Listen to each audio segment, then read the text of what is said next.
لا حول ولا قوة إلا بالله العلي العظيم. أعوذ بالله السميع العليم من الشيطان اللعين الرجيم. بسم الله الرحمن الرحيم. الحمد لله رب العالمين والصلاة والسلام على سيد الأنبياء والمرسلين سيدنا ومولانا بالقاسم محمد وآلہ الطیبین الطاہرین المعصومین المظلومین. استغفر اللہ الذی لا الہ الا هو الحی القیوم ذو الجلال والاکرام وتوب علی توبۃ عبد ذلیل خاضع فقیر بائس مسکین مستکین مستجیر لا یملک لنفسہ نفعا ولا ضرا ولا موتا ولا حیاتا ولا نشورا. اما بعد فقد قال اللہ تبارک وتعالی فی کتابہ المجید والفرقان الحمید وقولہ الحق. بسم اللہ الرحمن الرحیم. من عمل صالحا من ذکر او انثی وهو مؤمن فلنحیینہ حیاۃ طیبہ. صلوات.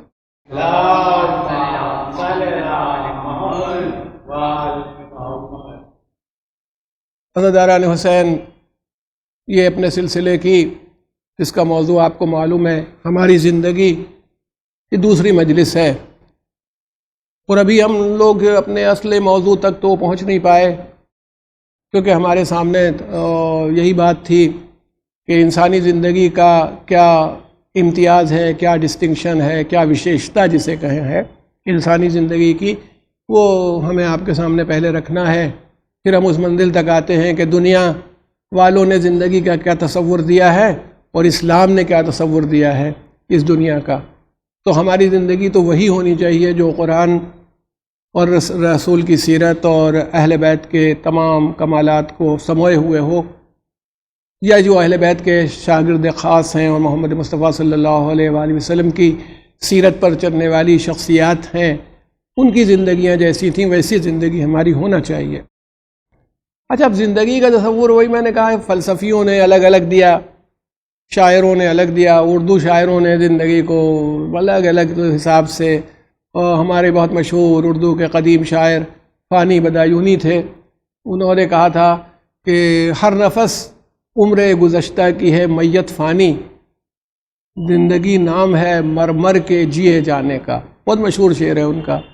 تو گویا ہر سانس جو چلی جاتی ہے، نفس سانس کو کہتے ہیں، گزری ہوئی جو زندگی ہے اس کی میت ہوتی ہے. جب ایک سانس ختم ہو جاتی ہے تو وہ سانس مر چکی. تو گویا زندگی کچھ بھی نہیں ہے، مر کے جیے جاؤ، یہ زندگی ہے. اب وہ دوسرا شاعر دیکھیے کہتا ہے زندگی زندہ دلی کا نام ہے، مردہ دل خاک جیا کرتے ہیں. اس کے حساب سے زندگی یعنی خوب خوش رہو، خوب ادھم مچاؤ، ہنگامہ کرو. اور جو مردہ دل لوگ ہوتے ہیں یہ کوئی خاک زندگی ہے، یہ اس کا تصور ہے. اب ہمارے لکھنؤ کے بہت مشہور شاعر پنڈت برج نارائن چکباست، ان کا ایک شعر تو بہت شہرت یافتہ ہے کہ زندگی کیا ہے عناصر میں ظہور ترتیب، موت کیا ہے انہی اجزاء کا پریشاں ہونا. یعنی جو ہمارے جسم ہماری باڈی، ہمارا جسم جن چیزوں سے مل کے بنا ہے، کیا ان کا ایک خاص کمبینیشن ہے، یہ زندگی ہے. اور جب یہ کمبینیشن بکھر جاتا ہے، ختم ہو جاتا ہے تو موت آ جاتی ہے. اصل میں یہ جو اس کا مصرع ہے، مصرے میں تو پڑھنے سے بڑا فرق ہو جاتا ہے. اگر اس کو سیدھے سے ہم کہہ دیں کہ زندگی کیا ہے عناصر میں ظہور ترتیب، موت کیا ہے انہی اجزاء کا پریشاں ہونا، تو یہ گویا انسان کی ظاہری و مادی زندگی کی طرف اشارہ ہو جائے گا. مگر اصل میں اس کا شعر یہ نہیں ہے. اس کا شعر کیا ہے؟ زندگی کیا ہے عناصر میں ظہور ترتیب، موت کیا ہے انہی اجزاء کا پریشاں ہونا. کیا تم یہ سمجھتے ہو کہ زندگی خالی جسم میں جو مادہ جمع ہے اس کے ایک خاص کمبینیشن کا نام ہے، اور موت کا مطلب ہے کہ اس کمبینیشن کا بکھر جانا؟ یعنی ایک اعتبار سے وہ اپنے استفہام سے، اپنے سوال سے اس بات کو رد کرتا ہے کہ زندگی صرف اتنا نہیں ہے کہ ہمارے پاس جسم ہے، ہمارے پاس باڈی ہے، بلکہ زندگی اس سے بھی بڑھ کر کسی طرف اشارہ کر رہی ہے. اچھا، یہ دیکھیں جو میں نے آپ سے شاید کل بات کہی تھی کہ نماز کی بھی بہت اہمیت ہے، روزے کی اہمیت ہے، حج کی اہمیت ہے، دین کے جتنے ارکان ہیں ان سب کی اہمیت ہے، مگر وہ سب مل کر کے ایک پورا سسٹم بناتی ہیں۔ تو ویسے ہی زندگی میں بھی بہت سی چیزوں کی اہمیت ہوتی ہے، موقع کی بات ہے کہ کون سی بات کس موقع پر کی جائے۔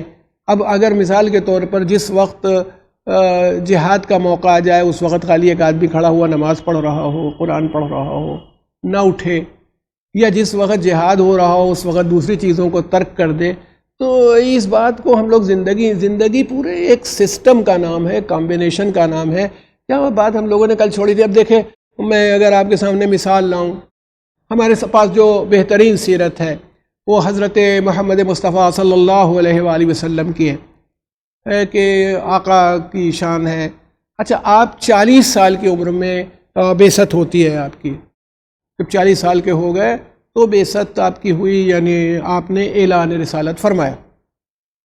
اب آپ خود سوچئے کہ 40 سال کی عمر میں آپ نے اس کو لوگوں کو دعوت دی کہ وہ کہیں کہ اشہد ان لا الہ الا اللہ و اشہد ان محمد رسول اللہ، اللہم صلی علی محمد وعلی محمد، یہ اس موقع پر لوگ کہیں 40 سال۔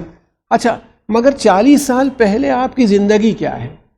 اگر آپ اس کو تلاش کریں 40 سال پہلے سے آپ کی زندگی، تو آپ کو اندازہ ہوگا۔ ابھی تو دیکھیے، یہ نہیں ہوا کہ اللہ نے جبرائیل کو بھیج دیا ہو فوراً ہی، یہ ہم تو یہ مانتے ہیں کہ آپ اس وقت بھی نبی تھے جب جناب آدم کا تصور بھی نہیں، اللہ کے تصور میں تو سب چیزیں موجود ہیں، مگر فرشتوں کو بھی نہیں معلوم تھا کہ جناب آدم پیدا ہونے والے ہیں۔ اس وقت بھی رسول اللہ صلی اللہ علیہ وسلم اور اہل بیت علیہ السلام کا وجود تھا۔ یہ ماشاءاللہ یہ مجمع کم سے کم اس بات پر اعتقاد و یقین رکھتا ہے کہ جو پہلی ذات اللہ نے خلق فرمائی اور بنائی وہ نور پیغمبر حضرت محمد مصطفیٰ صلی اللہ علیہ وآلہ وسلم تھا۔ تو آپ رسول اور نبی تو ہیں ہی ہیں، اسی مقصد سے بنائے گئے ہیں۔ اس کے بعد جس ذات کو پیدا کیا وہ حضرت علی ابن ابی طالب کی ذات ہے، اس کے بعد جناب فاطمہ زہرا سلام اللہ علیہا، پھر اس سلسلے سے 9 اماموں کی ولادت نور کی ہوئی۔ تو یہ تو سب سے زیادہ قدیم ہے، یہ ہمارا اعتقاد ہے، ہماری آستھا ہے، ہمارا ماننا ہے، اس پر میں کوئی بحث بھی نہیں کرنا چاہتا ہوں، نہ آپ کے سامنے لانا چاہتا ہوں۔ مگر ذات پیغمبر، دنیا ان کو رسول مانتی ہے جب آپ نے اعلان کر دیا۔ میں کہتا ہوں یہ بتائیے، اس سے پہلے آپ اپنی ان کی زندگی دیکھ لیجئے۔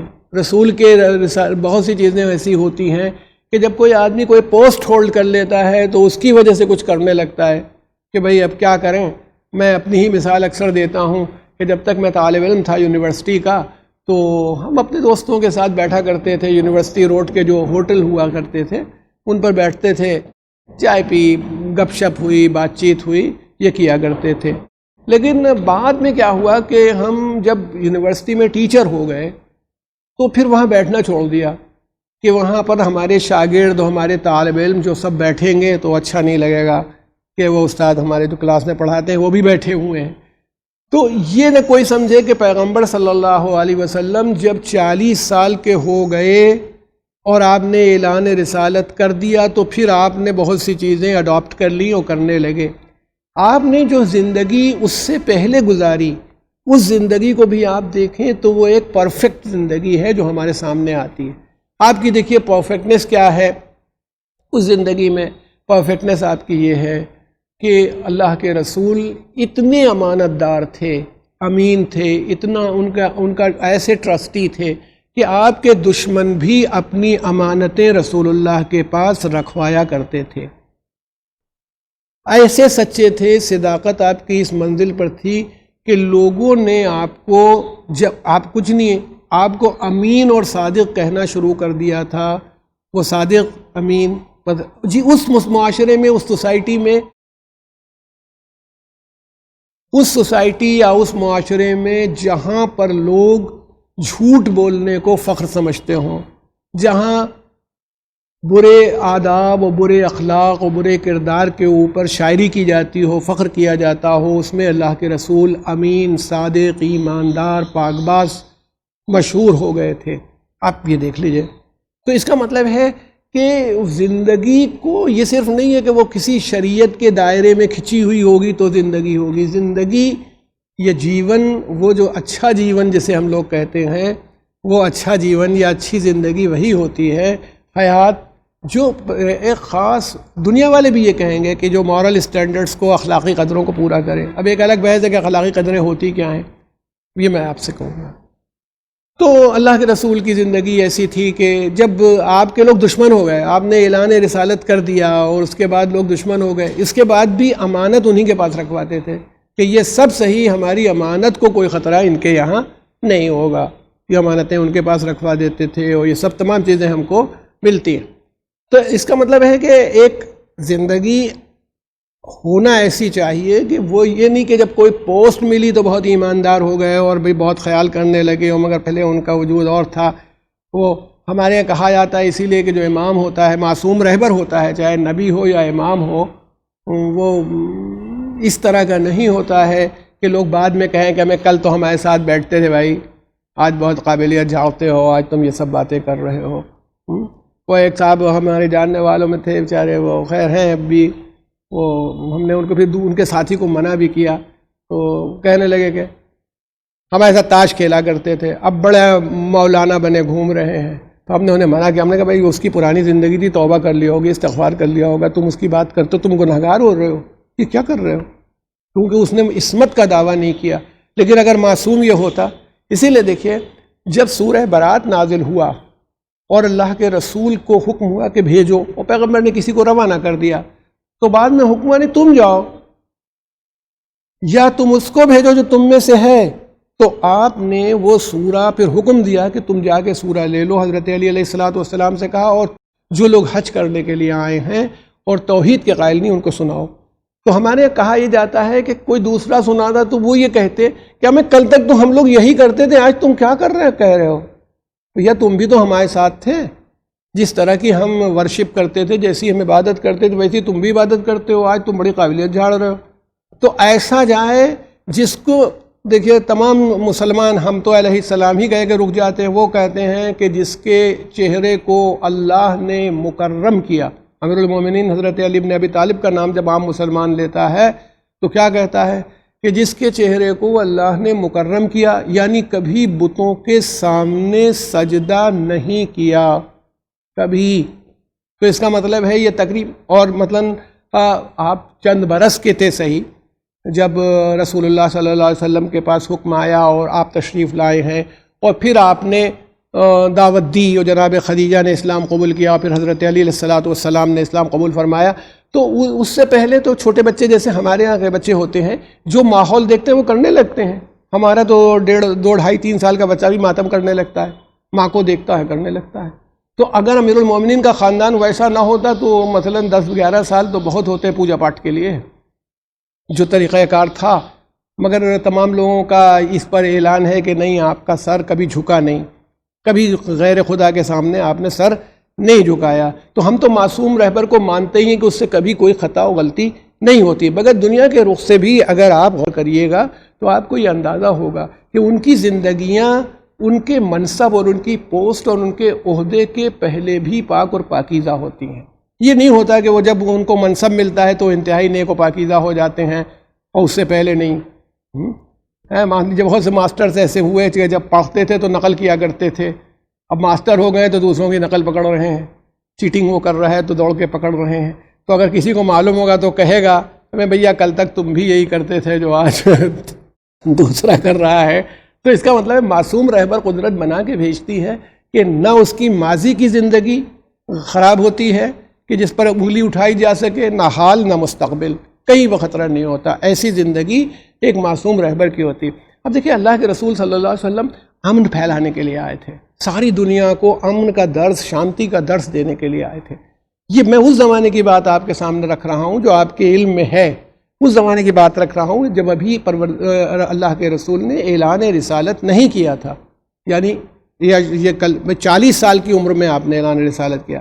اس سے پہلے ایک مرتبہ خانہ کعبہ تو کئی مرتبہ جب عمارت پرانی ہو جاتی ہے اور عمارت گر جاتی ہے تو بنانا پڑتا ہے، اور آپ کو ایک عجیب بات کا اندازہ جو میری سنی ہوئی ہے اور جسے میں نے حج کے موقع پر چونکہ خانہ کعبہ کے خلاف اٹھا ہوتا ہے تو دیکھا بھی ہے، ماشاءاللہ آپ لوگوں میں بہت سے لوگوں نے دیکھا ہوگا کہ جدھر سے جناب فاطمہ بنت اسد داخل ہوئی تھیں اس سے ادھر پورا کریک ہے جو اس سے جستے یا چاندی سے بھرا ہوا ہے، وہ نشان پڑا ہوا ہے جس سے ٹوٹا تھا۔ تو میں نے پوچھا اپنے گائیڈ سے وہاں پر جو ہم لوگ گئے تھے جس گروہ کے ساتھ، مسلم ٹورز تھا بامبے کا، اہل سنت کا گروہ تھا وہ، اس زمانے میں شیعوں میں اتنا مطلب نہیں بنے تھے گروپس، اب تو لکھنؤ سے بہت سے لوگ جاتے ہیں، تو ہم لوگ اسی سے گئے تھے، کہ میں نے 92 93 کی بات کر رہا ہوں۔ تو میں نے پوچھا تو بتایا اس نے کہ بھئی یہ بنانے کی بھرنے کی تو بہت کوشش کی جاتی ہے، جب بھرا جاتا ہے سیدھی دیوار اٹھائی جاتی ہے تو یہیں سے کریک ہو جاتی ہے، تو اب یہ بھر دی گئی ہے۔ یعنی قدرت اگر کسی شے کو اپنا معجزہ قرار دیتی ہے تو نشان مٹنے نہیں دیتی، چاہے حکومتیں اس میں لگ جائیں کہ جس راستے سے فاطمہ بنت اسد داخل ہوئی تھیں اس راستے کا نشان ساری دنیا کے سامنے موجود رہے۔ تو غلاف کعبہ تو اتنا بڑا ہے اور اب چلنے لگا، ورنہ پہلے تو وہ نشان ہی نشان تھا، اب بھی وہ دکھائی پڑ ہی جاتا ہے حج کے موقع پر، کیونکہ خانہ کعبہ کا غلاف اٹھا دیا جاتا ہے۔ تو کہنا یہ ہے کہ جناب فاطمہ بنت اسد کا جانا یہ سب آپ کے علم میں ہے، تو امیر المومنین کی ایک خاص شخصیت اور آپ کی جگہ، ان تمام چیزوں کو بھی اگر آپ اپنے ذہن میں رکھیں تو آپ کو اندازہ ہو کہ ان کی حیات، ان کی زندگی، اس کا تو کوئی مقابلہ ہی نہیں کر سکتا۔ مگر وہ جب خانہ کعبہ کی عمارت پرانی ہو جاتی تھی تو گر پڑی، تو بننے کا سوال آیا۔ ابھی رسول اللہ صلی اللہ علیہ وسلم کو حکم نہیں ہوا ہے کہ وہ اپنی رسالت کا اعلان کریں، یہ وہ زمانہ ہے۔ جتنے قبیلے تھے بننے کو تو بن گیا، اب حجر اسود جو کالا والا پتھر ہے، حجر اسود جس کو چومنا سنت پیغمبر کے مطابق ہے، اور ایک اس کے لیے ہے کہ جب آپ لوگ انشاءاللہ، آپ جب جو لوگ جا چکے ہیں ان کو تو معلوم ہے، جو نہیں گئے ان کے لیے دعا ہے کہ وہ تشریف لے جائیں اور حج کی سعادت حاصل کریں۔ تو جب اس میں ہم لوگ چکر لگاتے تھے تو اس زمانے میں تو بھائی میری تو ہمت نہیں تھی کہ وہاں جا کے میں حجر اسود کو بوسہ دوں، وہ جوان لوگ افریقہ کے لوگ اپنا جڑ جاتے ہیں، پہنچ بھی جاتے ہیں، عمروں کے موقع پر تو شاید ہو بھی سکتا ہے۔ یہاں کون حضرت امام زین العابدین علیہ الصلوۃ والسلام کی ذات جیسا ہے کہ وہ اگر ارادہ کرے تو پھر سارا مجمع پھٹ جائے، کائی کی طرح وہ چلا جائے، تو ہم لوگوں کی تو ہمت ہی نہ تھی۔ تو اب یہ ہوا کہ اس موقع کے اوپر جب وہاں پر دیکھا کہ بوسہ دینے والی بات میں آپ دیکھتے اتنی بھیڑ ہوتی ہے، تو ویسے ہی حجر اسود کو گر پڑا ہے، تو اب اس کو اس کی جگہ پر لگانا تھا۔ آپ غور کیجئے کہ سارے قبیلوں کو یہ تھا نا کہ اگر قبیلے کا زور تھا، اور آپ ماشاءاللہ آپ لوگوں کو تو اندازہ ہے جیسے انجمنیں لڑتی ہیں، ہماری انجمن، ہماری انجمن، ہماری انجمن، ہمارے انسان میں ایک جذبہ ہوتا ہی ہے، اپنا ہوتا ہے، ویسے ہمارا قبیلہ، اگر ہمارے قبیلے کے سردار نے لگا دیا تو ہم کو شرف ملے گا کہ حجر اسود انہوں نے لگایا تھا۔ تو اب یعنی یہ ہوا کہ تلواریں کھینچ جائیں، اور وہی خانہ کعبہ ہی میں تلواریں چلنے لگے۔ اچھا یہ اس وقت کی بات ہے، ابھی میں پھر آپ سے کہہ رہا ہوں کہ رسول اللہ نے رسالت کا اعلان نہیں فرمایا ہے، ابھی یہ اس وقت کی بات۔ پر جس وقت یہ بات تھی تو ان لوگوں نے آپس میں کسی سمجھدار آدمی نے کہا دیکھو بھئی خانہ کعبہ میں اب جو آدمی داخل ہو وہی ہمارا آربیٹریٹر ہے، وہی ہمارا حکم ہے، پنچ ہے، جو کہے گا ہم لوگ مانیں گے، سب لوگ طے کر لو، لڑو نہیں۔ سب لوگوں نے مان لیا۔ پھر تھوڑی دیر گزری تھی کہ حضرت محمد مصطفیٰ صلی اللہ علیہ وآلہ وسلم، یہ بھی حکم خدا ہی ہوگا، آپ داخل ہوئے، اور جیسے ہی داخل ہوئے سب لوگوں نے کہا بھائی وہ آ گئے، صادق و امین ہے یہ، بالکل اس کی بات مانیں گے۔ ان سے کہا بھائی ہمارا یہ معاملہ ہے، ہم سب لوگ چاہتے ہیں کہ ہم حجر اسود کو رکھیں۔ اللہ کے رسول نے ارشاد فرمایا دیکھیے اب یہ عقل کا کارنامہ ہے، یعنی وہ مطمئن بھی ہو جائیں، ان کے جذبات کو تسکین بھی ہو جائے، جھگڑا بھی نہ ہو، ظلم و زیادتی بھی نہ ہو، یہ وہی انسانی زندگی میں ظلم کو فروغ نہ ہو، ظلم بڑھنے نہ پائے، بلکہ مظلوم کی حمایت ہو اور ظلم سے بچنے کی کوشش کی جائے۔ اللہ کے رسول تشریف لائے، اور اللہ کے رسول نے آنے کے بعد کیا کیا کہ آپ نے فرمایا میں جو کہتا ہوں، ایک چادر لاؤ۔ ایک بڑی سی چادر لائی گئی، اس کے اندر آپ نے حجر اسود کو اٹھا کے اس کالے پتھر کو، حجر کہتے ہیں پتھر کو، اسود کہتے ہیں کالا، یہ وہ پتھر ہے جو جنت سے لایا گیا ہے اور نصب کیا گیا ہے، اس حجر اسود کو رکھا گیا۔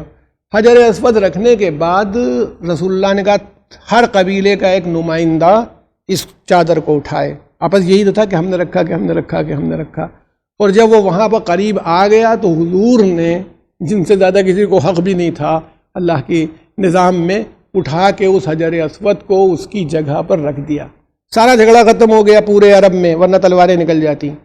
تو اس کا مطلب یہ ہے کہ انسانی زندگی کا کمال یہ بھی ہے کہ عقل ہو، عقل کا صحیح استعمال ہو، ظلم کو روکنے کے لیے، جھگڑا ختم کرنے کے لیے، امن کی فضا کو قائم کرنے کے لیے۔ رسول پیغمبر امن ہے، آپ نے شانتی اور امن کا جو پیغام دیا ہے، آپ نے کتنی بڑی لڑائی، اور وہ بھی ایسی خطرناک جگہ لڑائی ہوتی، سنبھالے نہ سنبھلتی، خانہ کعبہ کے اندر حرمت کعبہ برباد ہو جاتی۔ تو اللہ کے رسول نے اس ماحول میں، اگر آپ غور کیجئے، تو بہت بڑا کارنامہ انجام دیا۔ اور یہ بلکہ بات آ گئی ہے تو آپ حضرات سے کہتا چلوں، کسی نے پیغمبر کی بعثت کے بعد جب آپ رسول ہو گئے، امت کی ایک اچھی خاصی تعداد ہو گئی لوگوں کی، مدینے میں ایک مرتبہ کہا، یا رسول اللہ، ہم لوگ آپ کے آنے سے پہلے آپس میں لڑتے تھے تو مزاج یہ تھا کہ بھائی کی مدد کرو اپنے، چاہے ظالم ہو یا مظلوم ہو۔ اپنا بھائی ظالم ہے تب بھی مدد کرو، اپنا بھائی مظلوم ہو تب بھی مدد کرو۔ آپ کے آنے کے بعد اب لوگ ظلم سے نفرت کرنے لگے اور یہ کرنے لگے۔ حضور نے فرمایا اسلام کا بھی یہی قانون ہے کہ بھائی چاہے ظالم ہو تب بھی مدد کرو، مظلوم ہو تب بھی مدد کرو۔ اب ماشاءاللہ مجمع میں جن لوگوں نے اس واقعے کو نہیں سنا ہوگا وہ خود حیرت میں ہوں گے کہ یہ تو سمجھ میں آتی ہے، اللہ کے رسول کہہ رہے ہیں بھائی ظالم ہو تو تب بھی اس کی مدد کرو اور مظلوم ہو تب بھی اس کی مدد کرو۔ تم کہا یا رسول اللہ، ہم لوگوں کی سمجھ میں تو آ ہی نہیں رہا، جب بھائی ظالم ہو تو کیسے مدد کریں اس کی؟ اسلام تو ظلم کو پسند نہیں کرتا۔ ارشاد فرمایا اس کا ہاتھ پکڑ کے ظلم کرنے سے روکو، کیونکہ یہی اس کی مدد ہے۔ کل کو قیامت کے دن اسی ظلم کی بنیاد پر اس کو جہنم کا عذاب جھیلنا پڑے گا، تو یہ اس کی اصل مدد ہے کہ اسے ظلم نہ کرنے دو۔ مظلوم ہو تو تم اس کی طاقت بن جاؤ، اس کی حمایت کرو اور اس کو ظالم کے مقابلے میں اس کی طاقت بن کر کے اس کا سہارا بن جاؤ۔ تو بھائی چاہے ظالم ہو یا مظلوم، ظالم ہو تو اس کو روکو، مظلوم ہو تو اس کی مدد کرو۔ تو یہ تقاضائے عقل ہے جو ہم کو ہر جگہ ملتا ہے کہ اگر انسان دیکھے، انسان کو جو کمال اپنی زندگی میں حاصل ہوا، آپ نے دیکھا وہ پہاڑ ہوں، وہ پیڑ ہوں، وہ جانور ہوں، وہ دوسری مخلوقات ہوں، ان سب پر عقل کی وجہ سے ہوا۔ اچھا آپ یہ دیکھیں، اب جو دوسری بات میں آپ کے سامنے دامن وقت میں جتنی گنجائش ہے لانا چاہتا ہوں، اس کو توجہ فرمائیں گے، وہ یہ ہے کہ عقل، اچھا جانوروں کے پاس عقل اتنی ہوتی، شکار کر لیں کھا لیں، اس سے زیادہ نہیں، سب چیزوں کی شاید بہت سی ہو سکتا ہے ہم لوگوں کو اندازہ نہیں، درختوں کے پاس بھی عقل ہو، بلکہ وہ بہت سے لوگ کہتے ہیں جنہوں نے ریسرچ کی ہے کہ پیڑ بھی، اگر آپ پیڑ کو روز سینچتے ہوں بندہ تو آپ کے آنے سے خوش ہوتے ہیں۔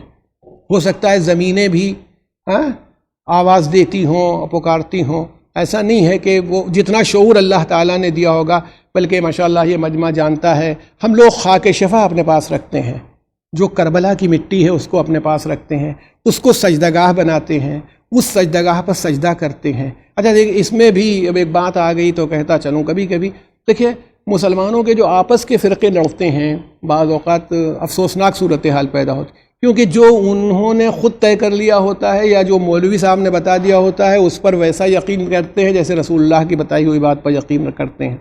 دیکھیے فقہ جعفری میں، اسلامی فقہ میں امام جعفر صادق علیہ الصلاۃ والسلام کی فقہ کا ایک اصول ہے، سجدہ کاہے پر ہو سکتا ہے؟ سجدہ مٹی پر ہو سکتا ہے، ایک بات، یا مٹی سے جو چیز پیدا ہو، اگے، مگر نہ کھائی جاتی ہو نہ پہنی جاتی ہو۔ جیسے مثال کے طور پر آپ کے ملک میں پان پر سجدہ نہیں ہو سکتا، باقی امرود کے پتے پر سجدہ ہو سکتا ہے، کیونکہ امرود کا پتا عام طور پر کھایا نہیں جاتا، پان کھایا جاتا ہے، پان پر سجدہ نہیں ہوگا۔ کپڑا چونکہ پہنا جاتا ہے اس لیے کپڑے پر سجدہ نہیں ہو سکتا، تو اب بیٹی پر سجدہ ہو سکتا ہے، لکڑی پر، میٹل پر سجدہ نہیں ہوگا کہ سونے کی سجدگاہ بنا لی جائے۔ اب لوگ کہتے ہیں اب یہ مٹی کی پوجا کرتے ہیں۔ جناب کوئی بھی جس چیز کی پوجا کرتا ہے اس کے سامنے سجدہ کرتا ہے، اس شے کو سجدہ نہیں کرتا۔ ہم ہندوستان میں رہتے ہیں، میں نے ہندو لاء کا باقاعدہ مطالعہ کیا ہے، مجھے اندازہ ہے کہ کوئی ہندو بھائی مورتی کے اوپر جا کے سر نہیں رکھتا، مورتی کے سامنے سر رکھتا ہے۔ تو اگر سجدگاہ کے سامنے کوئی، یہی جواب میں دوسرے مسلمانوں کو دے سکتا ہوں، تم چٹائی کی پوجا کرتے ہو کیونکہ تم چٹائی پر سجدہ کرتے ہو، تم کپڑے کی پوجا کرتے ہو تم کپڑے پر سجدہ کرتے ہو۔ ہمارے یہاں اصول یہ ہے کہ سجدہ اس شے پر یا اس چیز پر کیا جاتا ہے جو یا تو پاک مٹی ہو یا مٹی سے پیدا ہونے والی چیز ہو جو نہ کھائی جاتی ہو نہ پہنی جاتی ہو، یہ ایک اصول ہے۔ تو اب اس میں آپ دیکھ لیجئے، پلاسٹک پر ہم سجدہ نہیں کر سکتے، میٹل پر سجدہ نہیں کر سکتے، تمام چیزیں، اچھا ان پتیوں پر نہیں سجدہ کر سکتے جو کھائی جاتی ہوں، یہ قانون ہے۔ اب مگر کہا کیا جا رہا ہے، جس مٹی پر بندے نے سجدہ کیا، رسول اللہ بھی مٹی پر سجدہ کرتے تھے، پوری بحث ہے، لائی جائے گی۔ پیغمبر کی الگ سے چٹائی تھی جس کے اوپر مٹی ملی ہوئی تھی جو رکھی رہتی تھی۔ ام المومنین نے بتایا بھی ہے کہ ایک مرتبہ چوہے نے کچھ تیل ویل پینے کے چکر میں چراغ الٹ دیا تھا، تو وہ جو چٹائی ایسی تھی جس پہ مٹی لگی ہوئی تھی، پیغمبر جب حجرے میں نماز پڑھتے تھے شب وغیرہ میں تو اس پر سجدہ کرتے تھے، تو وہ جل گیا، وہ خمرہ کہلاتا تھا، اور اس سے خمرہ جو تھا وہ جل گیا تھا۔ تو ہے سیاہ ستہ کی روایت ہے جو مل جائے۔ بات یہ ہے کہ آدمی اس بات کو زیادہ سمجھنے کی کوشش کرتا ہے جو ہوٹلوں میں، چائے کے دکانوں میں اسے معلوم ہو جاتی ہیں، اسی کو دین سمجھنے لگتا ہے۔ تو کیوں کیا جاتا ہے ایسا؟ دیکھیے، میں بہت ادب و احترام کرتا ہوں اپنے ہندو بھائیوں کا بھی، اپنے سنی بھائیوں کا بھی، شیعہ بھائیوں کا بھی۔ میں سب سے کہتا ہوں کہ اسلام محبت کا دین ہے، دین محبت ہے۔ میں کسی کے خلاف فیصلہ کرنے کبھی نہیں بیٹھتا ہوں، کیونکہ فیصلہ کرنے کا حق اللہ سبحانہ وتعالیٰ کو ہے۔ میں تو صرف اپنی ہی کتاب کے لیے پریشان رہتا ہوں کہ میرا جو نام عمل ہے اس کا کیا ہونے والا ہے، میں دوسروں کا نہیں۔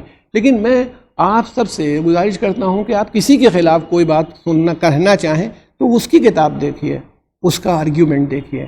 دیکھیے، کہا جا رہا ہے انسان جس چیز پر سجدہ کرتا ہے، قیامت کے دن پروردگار عالم کے سامنے وہ شے گواہی دے گی کہ یہ میرے اوپر سجدہ کیا کرتا تھا۔ ہمارے سنی بھائی جو ہیں نعتیں کہتے ہیں، میں بہت متاثر ہوتا ہوں ان نعتوں سے، بہت اچھی لگتی ہیں مجھ کو۔ ایک بچے نے نعت پڑھی تھی، مجھے بہت اچھی لگی تھی، میں بار بار اس کو سنتا رہتا ہوں۔ کیا کہ رسول اللہ صلی اللہ علیہ وسلم کے ساتھ کہا تھا کہ ان جیسا کوئی نہیں ہے، ان کی صفت یہ ہے کہ کوئی ان کی طرح کا ہے ہی نہیں، میرے رسول کے جیسا، وہ واقعی نہیں ہے کوئی ان کی طرح کا۔ تو جتنے نعت خوان ہیں وہ تعریف کس کی کرتے ہیں؟ مدینے کی کنکریوں کی۔ ارے بھئی، آپ مدینے کی کنکری کی تعریف کریں اور میں مدینے کی کنکری پر سر رکھ دوں، پیشانی رکھ دوں، تو آپ نے تو زبان سے تعریف کی ہے، میں نے تو اپنی پیشانی سے تعریف کر دی۔ آپ اس مٹی کی تعریف کرتے ہیں مدینے کی، میں مدینے کی مٹی پر سجدہ کرتا ہوں۔ تو قیامت کے دن یہ مدینے کی مٹی میری طرف سے گواہی دے گی کہ ہاں یہ سجدہ گزار تھا پالنے والے، اس نے سجدہ کیا۔ ویسے ہی جو لوگ کربلا کی مٹی کے اوپر سجدہ کرتے ہیں، کربلا کی خاک پر سجدہ کرتے ہیں، وہ اصلاً اس بات کی گواہی دیتے ہیں کہ ہم کیوں سجدہ کر رہے ہیں کربلا کی مٹی پر، کہ یہ مٹی کربلا کی۔ اب اس دیکھیے، ہر شے میں آپ یاد رکھیے گا، بات ایک جیسی نہیں ہوتی۔ ابھی ہندوستان کے، میں اپنے ہندو بھائیوں سے بات کروں تو ہر ندی گنگا ندی نہیں ہوتی، ندی سب ندیوں میں پانی ہے، اور فارمولے کے حساب سے 2 مالیکیول ہائیڈروجن کے ہیں، 1 مالیکیول آکسیجن ہے، مگر گنگا گنگا ہے، میاں کہلاتی ہے۔ اچھا، اس کے بعد آپ آ جائیے، پانی سب پانی ہے، لیکن مسلمانوں کے لیے زمزم کچھ اور ہے، باقی پانی کچھ اور ہے۔ تو مٹیاں سب مٹی ہو سکتی ہیں، مگر کربلا کی مٹی کچھ اور ہے، مدینے کی مٹی کچھ اور ہے۔ کربلا کی مٹی خاک شفا ہے، اس پر امام حسین عالی مقام ان کے ساتھیوں کا خون بہا ہے۔ یہ مٹی گواہی دے کہ ہاں یہ بندہ میرے اوپر سجدہ کیا کرتا تھا، اس کی پیشانی رکھتا تھا، تو پروردگار عالم ہو سکتا ہے کہ زیادہ رحم فرمائے۔ اس لیے وہ جو سجدہ کیا جاتا ہے اس بنیاد پر، وہ جو تسبیح پڑھی جاتی ہے اس بنیاد پر، خاک شفا پر، وہ کسی کی پوجا نہیں ہو رہی ہوتی۔ یہ بات تذکرے میں آ گئی تو میں نے آپ کے سامنے پیش کر دی۔ تو اس لیے عرض یہ کرنا چاہتا ہوں کہ آپ غور کیجئے گا اور سمجھنے کی کوشش کیجئے گا، دوسروں کے مسائل کو بھی سمجھنے کی کوشش کیجئے کہ کوئی کیا کہہ رہا ہے۔ تو اب یہ آپ سے اگر مختصراً کہوں کہ انسان عقل کا اگر استعمال کرے تو عقل اس کو صحیح راستہ دکھانے کے لیے تیار ہے، مگر ایک بڑی خرابی ہوتی ہے کہ انسانی عقل کبھی کبھی گمراہ بھی کرتی ہے۔ اگر آپ تلاش کریں، اگر گمراہ نہ کرتی ہوتی تو یہ بتائیے سب کی عقل ایک فیصلہ کرتی ہوتی۔ اب کوئی کہہ رہا ہے یہ صحیح ہے، کوئی کہہ رہا ہے یہ صحیح ہے، کوئی اس کی تعریف کر رہا ہے، کوئی اس کی تعریف کر رہا ہے۔ تو ہم عقل کے جو پابند بننا چاہتے ہیں تو کس عقل کی پابندی کریں؟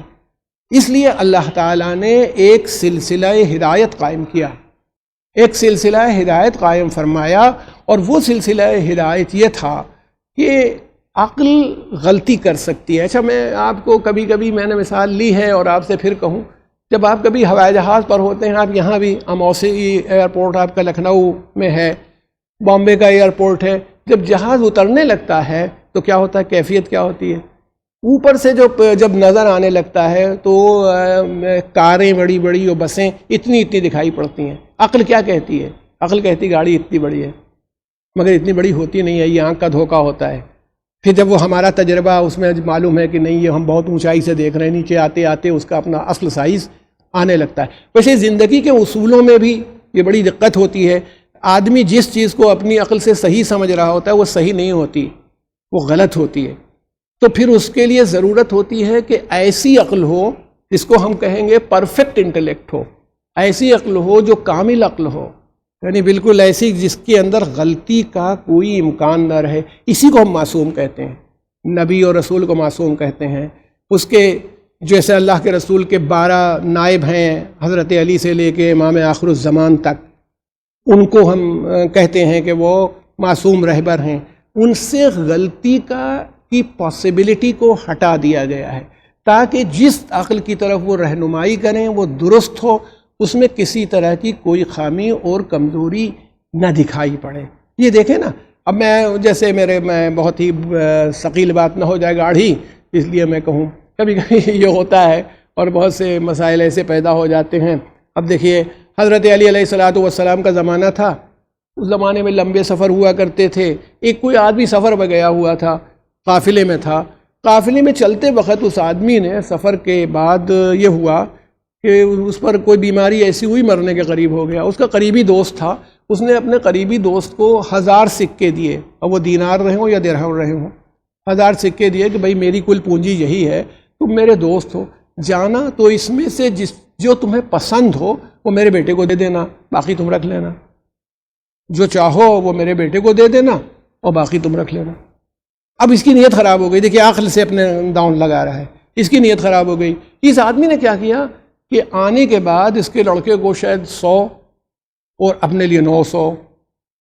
لڑکا کہتا تھا کہ بھئی 500 تم لے لو، 500 ہمیں دے دو، 500 سکے تمہارے، 500 سکے میرے. یہ بحث چل رہی.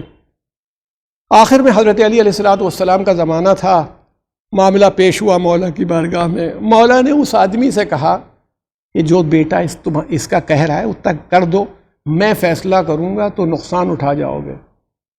اب اس کا تو دماغ میں تھا کہ میرے پاس کوئی عقل ہے. انہوں نے کہا مولا جو بات اس نے کہی تھی وہ میں نے کر دی. کہا دیکھو پھر میں کہتا ہوں کہ جو اس نے کہا ہے، لڑکا کہہ رہا ہے اس کا دے دو، ٹھیک ہے، تم نے 500 تم اس کو دے دو، وہ راضی ہے، 500 تم لے لو. کہہ رہے نہیں مولا آپ فیصلہ کر دیجئے، مجھے فیصلہ منظور ہے. حضرت نے کہا پھر منظور ہے؟ کہا. اب دیکھیے جو پرفیکٹ عقل ہوتی ہے، پرفیکٹ انٹلیکٹ ہے، یعنی پورن بدھی جسے کہیں کہ جس میں کسی طرح کی کوئی غلطی کا، کسی طرح کی بھول کا کوئی چانس نہ ہو. مولا نے کہا اس نے کیا تم سے کہا تھا سب کے سامنے جو تمہارا قافلہ تھا؟ کہا تھا جو تمہیں پسند ہو وہ دے دینا میرے بچے کو. کہا تمہیں 1000 درہم میں یا 1000 دینار میں 100 پسند ہے یا 900 پسند ہے؟ تم 100 کو پسند کرتے ہو یا 900 کو پسند کرتے ہو؟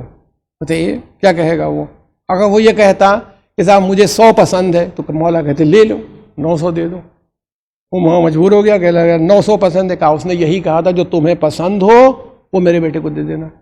تو تمہیں پسند ہے 900 دے دو، 100 رکھ لو. یہی میں تم سے کہہ رہا تھا کہ 500 پر معاملہ ہو رہا ہے، کر لو، میں فیصلہ کروں گا تو نقصان اٹھا جاؤ گے. ماشاء اللہ وہاں عربوں میں تو عجب طرح کے لوگ ہوا کرتے تھے. یعنی پرفیکٹ عقل کے نمونے آپ کو دکھا رہا ہوں کہ ان سے کوئی غلطی کا احتمال و امکان نہیں ہوتا. سب سے بڑی بات ان کی یہ ہوتی ہے. مولا کائنات کے لیے ملتا ہے 2 آدمی، شرط لگ گئی. ایک آدمی کا غلام ہے جس کے پیر میں بیڑی ڈالے تھا، نیا غلام خریدا ہو کہ بھاگ نہ جائے، تو اس کے پیروں میں بیڑی پڑی تھی. شرط ہو گئی کہ اتنے کی ہے یہ بیڑی، وزن اس کا اتنا ہے، ویٹ اتنا ہے. مالک کہتا تھا. دوسرا آدمی کہنے لگا نہیں اتنا ہے، نہیں ہے. بحث ہو گئی. اب طے ہوا کہ صاحب یہ وزن اگر اتنا ہوا، اتنا وزن ہے جو تم کہہ رہے ہو تو غلام آزاد ہے. یہ اس نے کہا. یہ شرط کر لی. مولا کے سامنے آیا اور اب شرط کیا ہے کہ یہ بیڑی ناپی مطلب تولی نہیں جائے، اتار کے نہیں تولی جائے اور وزن ہو جائے. اب بتائیے بیڑی غلام کے پیر میں پڑی ہے، اتاری جا نہیں سکتی. اس کا وزن مثلا یہ 780 گرام کی ہے، ایک بیڑی یا 2 بیڑی 780 گرام کی ہے. اگر یہ مسئلہ ہے ویٹ کے اعتبار سے، بغیر اتارے کیسے ناپ دیں؟ امیر المومنین نے آرکمیڈیز کا جو پرنسپل آپ لوگ پڑھا کرتے ہیں، وہ معصوم سے تو کوئی علم پوشیدہ ہی نہیں، ساری دنیا کو تو اتنا سا دیا گیا ہے، معصوم کی شان تو ایسی ہے کہ اس سے کوئی چیز نہیں ہے، اس کو علم کثیر دیا گیا، اس کے بعد علم کتاب ہوتا ہے، ومن عندہ علم الکتاب۔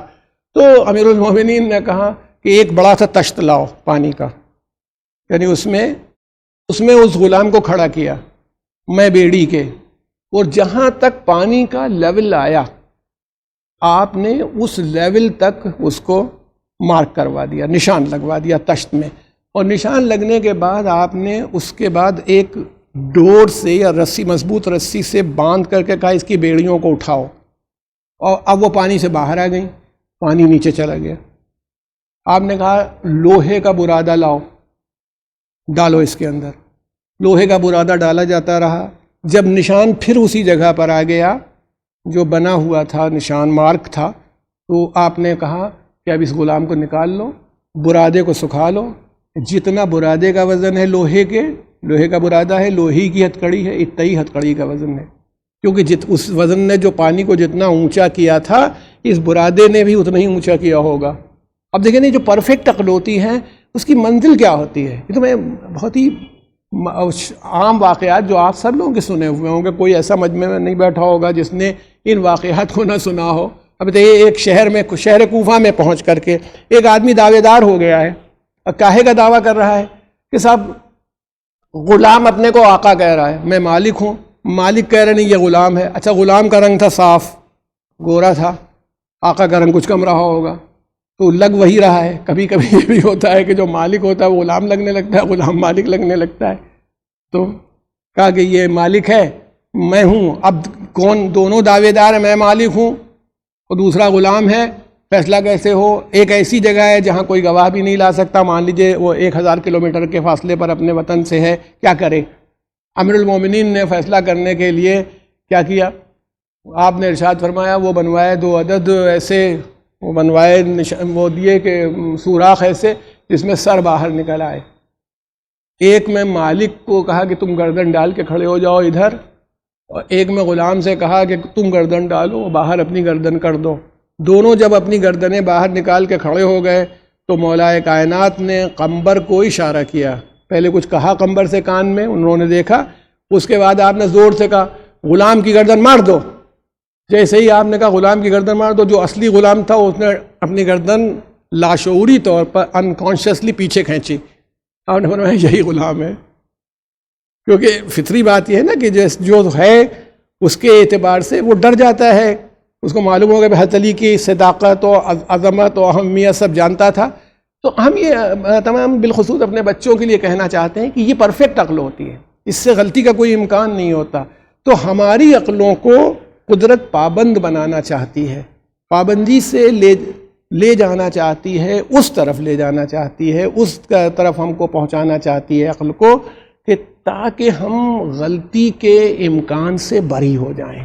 یعنی ہمارے پاس ہے ایک عقل، یہ عقل ہمارے پاس ہے، مگر اس عقل کو پابند کر دیا جائے ایک سپیریئر عقل سے جو انفیلیبل ہے، جو معصوم ہے، جس سے خطا کا امکان نہیں، اس کو فالو کرنے سے پھر اس سے بھی خطا کا امکان نہیں۔ ماشاءاللہ یہ مجمع جو ہے اس کی اکثریت کسی نہ کسی مرجع کی تقلید کرتی ہے، کسی عالم کی تقلید کرتی ہے۔ زیادہ تر لوگ اس وقت آقا سیستانی مدظ اللہ العالی کی تقلید فرماتے ہیں، ان کی کہ جو حکم دیں گے، وہ بھی اپنی رائے سے فیصلہ نہیں کرتا، اس کی نگاہ میں قرآن ہوتا ہے، اس کی نگاہ میں سنت پیغمبر ہوتی ہے، اس کی نگاہ میں سنت ائمہ ہوتی ہے، اس سے نتیجہ نکالتا ہے۔ اس لیے امکان خطا کم سے کم ہوتا چلا جاتا ہے، اور اگر کسی وقت سمجھ میں آ جائے کہ یہ غلطی میں نے کی ہے تو درست کر لیتا ہے اپنے کو، تو آخر میں وہ جا کر کے یہ انٹلیکٹ یا ریزن، پرفیکٹ ریزن سے جا کے مل جاتا ہے۔ تو اس کا مطلب ہے، دیکھیے اللہ تعالیٰ نے انسان کو نٹ شیل میں ہم یہ کہیں کہ عقل برحمت فرمائی، اس عقل کی وجہ سے وہ تمام مخلوق سے، تمام کریشن سے افضل ہے، اور تمام کریشن سے اس کی پوزیشن بہتر ہے۔ لیکن اس عقل میں غلطی کے چانسز ہیں، خطا ہو سکتی ہے، اس لیے اس کو ایک سپیریئر عقل، سپر موسٹ ٹائپ کی عقل، انفیلیبل سے گورن کر دیا کہ ایسی عقل کا پابند بنا دیا جائے تاکہ یہ خطا نہ ہو اور کوئی غلطی نہ ہو۔ اب میں آپ کے سامنے عرض کروں کہ ایک سوال جو آخر میں آپ کے سامنے لانا چاہتا ہوں یہ اٹھایا جا سکتا ہے کہ عقل اللہ نے جنوں کو بھی دی ہے، عقل اللہ نے فرشتوں کو بھی دی ہے، تو پھر انسان کا کیا کمال ہے؟ دیکھیں نا، یہ ایک کویسچن بہت ہی ایک جینوئن کویسچن اور صحیح کویسچن ہے۔ جن ایسا نہیں ہے کہ بے عقل ہوتے ہیں، یہ بھی نہیں ہے، جن موجود ہے، پورا جن پورا قرآن مجید میں موجود ہے جنوں میں۔ اچھا، بلکہ کہا یہ جاتا ہے کہ جنوں ہی کی ایک شکل ہے جو شیطان ہے، اس شیطان کی عقل نہ ہوتی تو انسانوں کو اتنا گمراہ کرتا، عقل سے ہی تو گمراہ کرتا ہے، داؤں پیچ لگا دیتا ہے، کبھی کسی چیز کو سجا کے دکھا دے گا، کبھی بے وقوف بنا دے گا، کبھی گھمنڈ پیدا کر دے گا دل میں، کبھی نازش پیدا کر دے گا کہ بہت اپنے پر ناز کرو، کبھی لڑا دے گا، تو یہ سب عقل سے ہی ہوتا ہے۔ تو عقل اس کے پاس بھی ہے، جن کے پاس بھی ہے، عقل فرشتوں کے پاس بھی ہے۔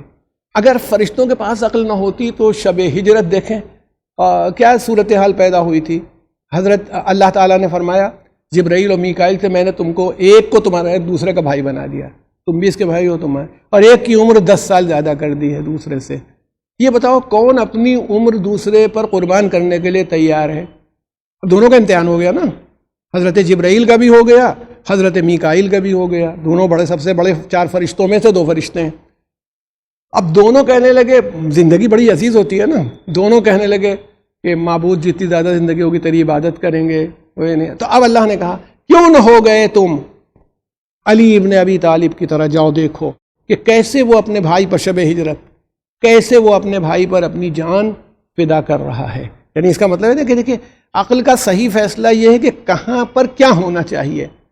اب جان بچانا بھی اچھی چیز ہے، لیکن جان قربان کرنا بھی کبھی کبھی ضروری ہو جاتا ہے۔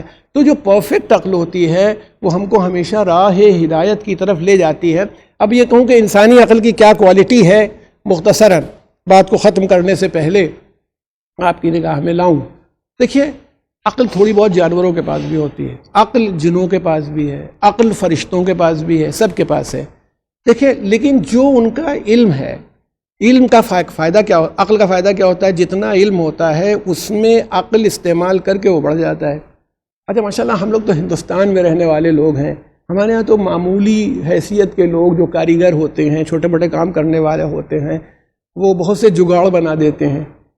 یعنی جو عام طور پر وہ نہیں ہے، وہ انہوں نے کچھ اپنا اٹی پٹی کاٹی اور یہ سیٹ کر دیا، اور اس کو جگاڑ کہتے ہیں۔ یہاں مشہور ہے یہ کہ ترکیب لگا دی انہوں نے کوئی اور وہ کر دیا۔ یہ بتائیے یہ عقل کا ہی تو کارنامہ ہے کہ اگر انسان ہے۔ اب دیکھیں پورا لیور کا جو پرنسپل ہے کہ آپ کسی چیز کو چلانا چاہیں، اگر وہ گول ہوگی تو اس میں فرکشن کم ہوگا، جتنے پہیے بنتے ہیں گول بنتے ہیں فرکشن کم ہونے کے لیے۔ اب سائیکل جب بنائی، جانا یوں ہے، سائیکل یوں گھومتی ہے، پہیے یوں گھومتے ہیں۔ بنانے والے نے کیا ترکیب بنائی کہ جو روٹیٹری موومنٹ ہے، جو دائرے میں یا سرکل میں موومنٹ ہو رہا ہے، وہ ہاریزنٹل کیسے ہو جائے، یہ اس نے عقل لگائی ہے اپنی۔ یہ انسان کی عقل جو علم کے ساتھ ہوتی، فرشتوں کے پاس بھی علم ہے، جنوں کے پاس بھی علم ہے، ابلیس کے پاس بھی علم ہے، سب کے پاس علم ہے۔ انسان کا عقل یہ کارنامہ کرتی ہے، جتنا علم ہوتا ہے اس کو بڑھا دیتی ہے، اضافہ کر دیتی ہے۔ یعنی مثال کے طور پر جو چیزیں میں نے آپ سے کہا نا کہ آج کے 200 سال پہلے کے لکھنؤ میں تھیں، آج بتائیے انسانی علم نے اسے کس منزل پر پہنچا دیا۔ میں مان لیجئے آج میں کہیں پر مجلس پڑھوں، وہ فوراً دیکھیں ریکارڈ بھی ہو جائے گی۔ مجھ جیسا آدمی جس کی کوئی بہت حیثیت نہیں ہے، کجمج بیان ہے، ٹیڑھی بیڑھی بات کرنے والا ہے، وہ بھی آپ یوٹیوب پر چلے جائیے، میرا نام ڈالیے، بہت سی مجلسیں، بہت سے ڈسکشن آپ کو مل جائیں گے۔ ہمیں میر انیس کی مجلس نہیں ملے گی، سننا چاہتے ہیں۔ ہمیں مرزا دبیر کی مجلس نہیں ملے گی۔ ہمیں بہت سے اس زمانے کے 200 150 سال پرانے اساتذہ ہیں، ان کی مجلس، مولانا سید عمدۃ العلماء مولانا سید کلب حسین صاحب قبلہ اللہ مقامہ، ان کی ایک مجلس کوئی آڈیو پر پڑی ہوئی ہے شاید۔ اس زمانے میں آڈیو ریکارڈر آ گئے، 2-4 لوگوں کے پاس ہوں گے، یوٹیوب پر آپ کو ایک مجلس مل جاتی ہے۔ بات والوں کی جو ہماری، میں اپنی ہی مثال لوں، میں تو تمام ذاکرین میں اور خطبہ میں اپنے کو سب سے کم حیثیت مانتا ہوں کہ میری کوئی حیثیت نہیں، کوئی میرا ڈسکشن نہیں، وہ نہیں، لیکن موجود ہے۔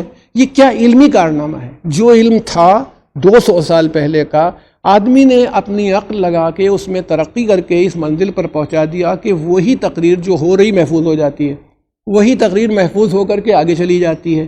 اس کا مطلب ہے کہ انسان کے پاس خالی عقل نہیں ہے، بلکہ علم اور عقل کے کمبینیشن سے اس میں ایک پروگریس بھی ہے۔ ایک ترقی بھی ہے. جتنا علم ہوتا ہے یا جتنی عقل ہوتی ہے وہ اس کو اسی منزل پر چھوڑتا نہیں ہے بلکہ اس میں اضافہ کر دیتا ہے، اس کو بڑھا دیتا ہے. تو اگر آپ کبھی اس معاملے پر غور کریں گے اور جاننا چاہیں گے تو یہ آپ کو ہمیشہ اندازہ ہو جائے گا کہ انسانی علم میں ترقی ہوتی ہے. اور پرفیکٹ جب امپرفیکٹ عقل جو ہم لوگوں کی ہے، جو اپورن قسم کی بدھی ہے، وہ علم کو ترقی دے کے اس منزل تک لے آتی ہے، تو جو پرفیکٹ بدھی ہے جس کو ہم لوگ کہیں پوری عقل ہے، پورن بدھی جسے کہیں، جب وہ ترقی کرے گی تو کہاں تک ہمیں لے جائے گی. یہ بات آپ یاد رکھیں. کل میں نے آپ سے جہاں پر بات کی تھی کہ کربلا عقل کا کارنامہ ہے، وہیں میں آپ سے کہتا ہوں کہ عقل کا کارنامہ ہے کربلا، مگر صرف عقل کا کارنامہ نہیں ہے بلکہ ایک مکمل اور پرفیکٹ عقل کا کارنامہ ہے کربلا. یعنی جو کوئی سوچ نہیں سکتا تھا اس وقت، کوئی سمجھ نہیں سکتا تھا کہ امام حسین علیہ السلام ایسا کر دیں گے اور اس کا نتیجہ ایسا برآمد ہو جائے گا. ایک آدمی نہیں ملتا. اس زمانے کے لوگوں میں حضرت عبداللہ ابن عباس سمجھا رہے تھے، جن کو بڑی حیثیت حاصل ہے فقہ میں، حبر الامت کہلاتے ہیں. انہوں نے بھی سمجھانے کی کوشش کی. جناب عبداللہ ابن جعفر ہیں جو آپ کے مخلصین تھے، حضرت محمد حنفیہ ہیں. اچھا، جو باہر کے لوگ ہیں انہوں نے بھی، حضرت عبداللہ ابن زبیر اور عبداللہ ابن عمر، سبھی نے امام حسین کو روکنے کی کوشش کی تھی، مگر امام اعلی مقام کہیں نہیں رکے اور آپ اس منزل تک آ گئے. کیوں؟ ان لوگوں کے پاس جتنی بھی چاہے عقل رہی ہو، امپرفیکٹ تھی، وہ پوری نہیں تھی. امام حسین کے پاس آپ معصوم رہبر تھے، ایک انفیلیبل عقل تھی، پرفیکٹ تھی. آپ کی نگاہ میں اپنی جان اور قربانی کی اہمیت نہیں تھی بلکہ اصول بچانے کی اہمیت تھی. آپ کو معلوم تھا جب کسی نے امام عالی مقام سے یہ کہا، مولا آپ قتل ہو جائیں گے، نہیں جائیے، ان بچوں کو نہیں لے جائیے، ان عورتوں کو، تو کہیں ہمارے امام عالی مقام نے یہ بات نہیں ارشاد فرمائی کہ کچھ نہیں ہوگا، نہیں میں قابو پا لوں گا. آپ نے فرمایا کہ ٹھیک ہے، اگر فیصلہ ہمارے حق میں ہوا تو اللہ کا شکر ادا کریں گے، نہیں ہوا تو صبر کریں گے. وہ بات کا تو پھر وہ تو ہم تو حق کے نفاذ کے لیے جا رہے ہیں، حق کے لیے. تو آپ امام عالی مقام نے اس پرفیکٹ عقل نے وہ کارنامہ انجام دیا. اسی لیے دیکھیے جب جناب مسلم ابن عقیل کو بھیجا تھا، کوفے والوں نے بہت سے خط لکھے، تو بھی آپ نے یہ نہیں کیا کہ ادھر خط آیا ادھر دوڑ پڑے. آپ مکے میں مقیم رہے اور آپ نے اپنے سفیر حضرت مسلم ابن عقیل علیہ السلام کو بھیجا، جو آپ کے چچا زاد بھائی بھی تھے اور جن کو آپ جناب عباس کی سگی بہن اور آپ کی بہن، وہاں تو سگے سوتیلے کا کوئی فرق ہی نہیں ہے. میں تو آپ کے سمجھانے کے لیے کہہ رہا ہوں کہ جناب عباس کی بہن تھیں جو جناب مسلم ابن عقیل کی زوجہ تھیں، تو اس کا مطلب ہے جناب مسلم ابن عقیل کے چاروں بیٹے جو شہید ہوئے، 2 بیٹے کوفے میں اور 2 کربلا میں، 4 بچے شہید ہوئے جناب مسلم ابن عقیل کے. وہ چاروں بیٹے جناب ام البنین کے نواسے بھی تھے. جب ہم لوگ جناب ام البنین کی مصیبت کو دیکھتے ہیں، جناب عباس کی والدہ کی، تو خالی ان کے بیٹوں تک دیکھتے ہیں. ان کی بیٹی کی بیوگی بھی ہے، ان کے داماد کی شہادت بھی ہے، یہ تمام چیزیں تھیں، مگر وہ کیسے برداشت کرنے والے تھے اور کیسی شان تھی ان کی. جناب مسلم ابن عقیل کو بھیجا، دونوں بیٹوں کے ساتھ گئے. جو راستہ بتانے والا تھا، اس زمانے میں یہ سڑکیں نہیں تھیں کہ یہ میل کے پتھر لگے ہوئے ہیں اور آپ کے پاس وہ آج کل تو سسٹم ہوتا ہے ڈال دیجئے تو گاڑی کو، کار کو وہ خود ہی راستہ بتاتا رہے گا کہ ادھر چلو. وہ راستہ بھٹک گئے جو کوفے کے گائیڈ تھے اور پیاس سے مر گئے. جناب مسلم ابن عقیل نے امام حسین علیہ الصلوۃ والسلام کو خط لکھا ہے، مولا مجھے نحوست محسوس ہو رہی ہے کیونکہ وہ لوگ مر گئے ہیں، آپ میری جگہ کسی دوسرے کو بنا دیجئے سفیر. حالانکہ امام حسین نے کیا لکھا جناب مسلم ابن عقیل کی تعریف میں، یہ تو سند بہت مشکل سے کوئی دے سکتا ہے، وہ امام معصوم، کہ یہ میرا قابل اعتماد ہے، معتمد ہے، اور میری نگاہ میں یہ سچا ہے. معتمدی و ثقتی کوفے والوں کے لیے لکھا. امام لکھ دے کسی کو کہ یہ معتمد ہے، امام لکھ دے کسی کو کہ یہ سچا ہے. جناب مسلم ابن عقیل کو دوسرا خط بھیجا. جب یہ اطلاع ملی انہوں نے بھیجا کہ آپ جیسا حکم دیں. ارشاد فرمایا، ہم لوگ شگون نہیں لیتے، راہ حق میں نکلتے وقت ہماری نگاہ میں یہ بات نہیں رہتی کہ کیا شگون ہے، کیا نحوست ہے، قدم آگے بڑھاؤ. جناب مسلم ابن عقیل کوفے آئے. جناب 18,000 لوگوں نے آپ کی بیعت کی. یہ 18,000 کی بیعت نہیں ہے، ذہن میں آپ کے رہے، کیونکہ بیعت میں اگر سردار قبیلہ نے بیعت کر لی تو پورے قبیلے کی بیعت ہو گئی.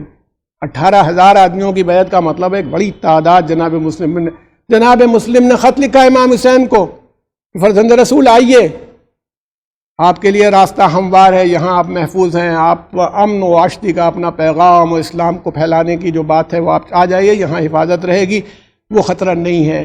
امام عالی مقام اسی بنیاد پر 8 ذی الحجہ کو چل دیے تھے۔ اب آپ دیکھیں نا، اس زمانے کا کمیونیکیشن ایسا نہیں تھا، 8 ذی الحجہ کے قریب تو آپ یہ 9 کی تو شہادت ہو گئی آپ کی، یعنی جناب مسلم ابن عقیل اس موقع پر، آج کا تو انٹرنیٹ کا زمانہ ہوتا اور واٹس ایپ کا زمانہ ہوتا تو فوراً خبر آ جاتی کہ کیا ہوا، مگر امام حسین چل دیے کوفے کی طرف۔ وہ امام کا جو علم ہوتا ہے اس پر بات نہ کریے، جو ظاہر کی بات ہے چل دیے۔ اور ادھر جناب مسلم ابن عقیل جناب ہانی ابن عروہ کے گھر میں ٹکے ہوئے تھے۔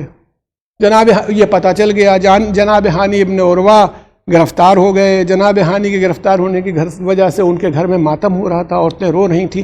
اب جناب مسلم ابن عقیل کو گوارا نہیں ہوا کہ یہاں وہ رہیں، آپ نکل کر کے آئے اور آپ نے سوچا کہ جب اب جو طے ہوا تھا تو جہاد شروع کیا جائے۔ آپ نے آواز دی، سینکڑوں لوگ جمع ہو گئے، سینکڑوں ہزاروں کی تعداد میں جو لوگ آئے آپ کے ساتھ، چند 100 ہزار جو اس موقع کے اوپر تلوار چلنے لگی۔ زیادہ آدمی بھی نہیں تھے ابن زیاد کے ساتھ جو گورنر تھا، مگر دھیرے دھیرے دیکھیں کیا ہوتا ہے کسی انقلاب میں، پہلے لوگ جوش میں آگے بڑھتے ہیں، پیچھے ہٹ جاتے ہیں۔ کچھ لوگ آگے آتے تھے، اپنے ابا سے کہتے تھے، اپنے بھائی سے کہتے تھے چلو ورنہ مصیبت آ جائے گی، چلو۔ کہا یہ جاتا ہے کہ تھوڑے سے لوگ بچے، جب شام ہوئی مغرب کی، جناب مسلم ابن عقیل مسجد میں تشریف لے گئے، اور جب آپ نے نماز کے بعد سلام پھیرا اور دیکھا تو کوئی ایک آدمی نہیں تھا۔ کتنی بڑی مصیبت ہے ایک ایسے شہر میں۔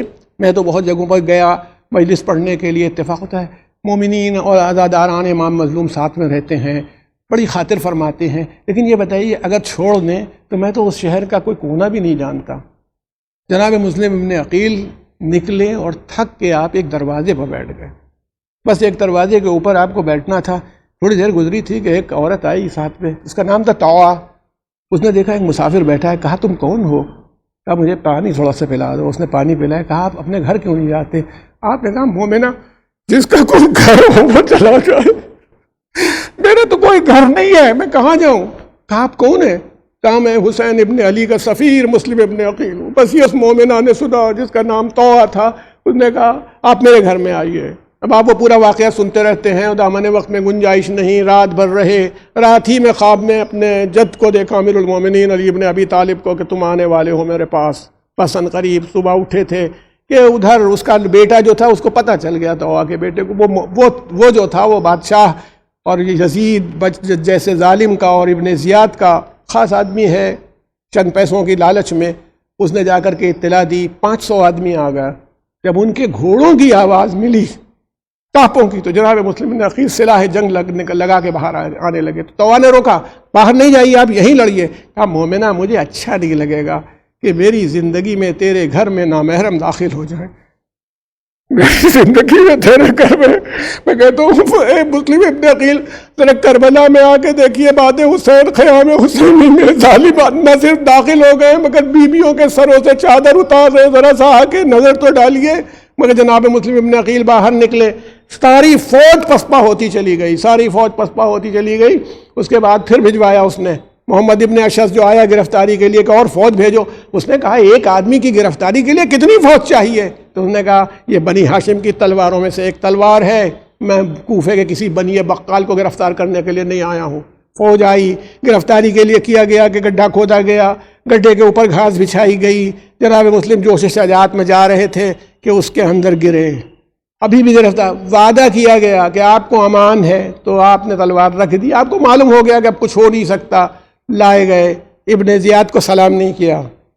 لوگوں نے کہا تم نے امیر کو سلام نہیں کیا؟ آپ نے فرمایا میرا امیر حسین ابن علی کے علاوہ کوئی نہیں ہے۔ کوئی تو جواب دے کے کھچی ہوئی تلواروں میں کہے کہ حسین ابن علی کے علاوہ کوئی نہیں ہے جناب علی۔ اور اس کے بعد کیا میں ان کی وصیت کی بات کروں؟ یہ عمر ابن سعد بیٹھا تھا جو کربلا آیا ہے، یہ اسی قبیلے کا تھا، اوپر سے بہت دور سے رشتہ تھا، قریش کے قبیلے کا آدمی ہے۔ جناب مسلم نے کہا تم قبیلہ قریش کے ہو، میں کچھ وصیت کرنا چاہتا ہوں۔ اس کو لے گئے، کہا جا کے سن لو۔ وہ گیا، اس نے کہا کہ جناب مسلم نے اس کو چپکے سے کہا کہ دیکھو ایک بات ہے، میں یہاں آ کر کے 300 دینار یا درہم مجھے یاد نہیں گرفتار کا قرضدار ہو گیا ہوں، تم میری تلوار بیچ کر کے ادا کر دینا، اور حسین ابن علی چل چکے ہیں، ان سے کہہ دینا کہ اب کوفہ ان کے آنے کے لائق نہیں رہ گیا، اور تیسری بات جب میں قتل کر دیا جاؤں تو میری تدفین کر دینا، کفن پہنا دینا، مجھے دفن کر دینا، چونکہ تم قبیلہ قریش سے ہو۔ وہ آیا تو خوشنودی میں اس نے ابن زیاد کی کہا کہ مسلم نے مجھ سے یہ کہا ہے، بس جیسے ہی یہ کہا اس نے کہا کہ امین کبھی خائن نہیں ہوتا۔ ابن زیاد تک کو ناگوار ہو گیا، مگر کبھی کبھی غلطی سے خائن کو امین بنا دیا جاتا ہے۔ تم سے انہوں نے اگر کوئی چیز ایسی کہی تھی، کہا مسلم اب ہمارا فیصلہ سن لو، فیصلہ یہ ہے کہ حسین اگر ادھر نہیں آتے تو ہم سے مطلب نہیں، دوسرا یہ کہ ہم تمہاری تلوار کے کوئی ذمہ دار نہیں، اس سے قرض ادا ہو جائے چلا جائے، تیسری یہ کہ ہم تمہاری لاش کے احترام کے بھی ذمہ دار نہیں ہیں، اس لیے ہم اس کی تدفین و تکفین کے بارے میں نہیں جانتے۔ ارباب کرم لے جایا گیا جناب مسلم ابن عقیل کو ایک بلندی کے اوپر جو قصر کا سب سے اوپر کا بالا خانہ تھا۔ آپ نے اس سے کہا قاتل سے مجھے بس 2 رکعت نماز پڑھ لینے دو۔ اس نے کہا پڑھ لیجئے۔ آپ نے 2 رکعت نماز پڑھی اور نماز پڑھنے کے بعد کہا میں نے اتنی مختصر نماز اپنی زندگی میں کبھی نہیں پڑھی، اس لیے کہ کہیں تمہارے دل میں یہ خیال نہ آئے کہ میں موت کے ڈر سے نماز کو لمبا کر رہا ہوں، طول دے رہا ہوں۔ اس کے بعد اس نے گردن پر تلوار ماری، پورا میں عجیب بات ہوئی کہ سر آپ کا اوپر رہ گیا اور جو جسم مبارک تھا، جسد مبارک نیچے گرا دیا گیا۔ اب کئی منزل اونچا خانہ تھا، اس قصر کا کی بلندی تھی، اس سے لاش کو نیچے گرایا گیا، یہ سب بے حرمتی کرنے کے لیے۔ مگر کہا جاتا ہے جب امام کے لیے نماز پڑھ کے جناب مسلم ابن عقیل کھڑے ہوئے تو وہیں سے اشارے سے آپ نے کہا تھا السلام علیکم یا ابا عبداللہ، یعنی میں کہتا ہوں مولا یہ سلام جو آج تمام مومنین و مومنات آپ کو کرتے ہیں، اس کی یہ سنت تو مسلم ابن عقیل نے قائم کی۔ اب لاش کا یہ عالم ہوا کہ اس کے پیر میں رسی بندھی ہوئی ہے اور کھینچا جا رہا ہے کوفے کی گلیوں میں اور سر کو آویزہ کر دیا گیا ہے۔ میں کہتا ہوں مسلم خوشحال کہ چلو تمہاری شہادت ہو گئی، مگر تم نے وہ مصیبت نہ دیکھی جو امام زین العابدین نے دیکھی کہ ماں بہنوں کے سر پر چادر نہیں، بے گجاوا اونٹوں پر بیٹھی ہوئی ہیں اور دیار بدیار انہیں پھرایا جا رہا ہے۔ سیعلم الذین ظلموا أَيَّ مُنقلب ينقلبون إِنَّا لِلَّهِ وَإِنَّا إِلَيْهِ راجعون۔ اللهم اغفر للمؤمنين والمؤمنات والمسلمين والمسلمات ورحمة الله وبركاته۔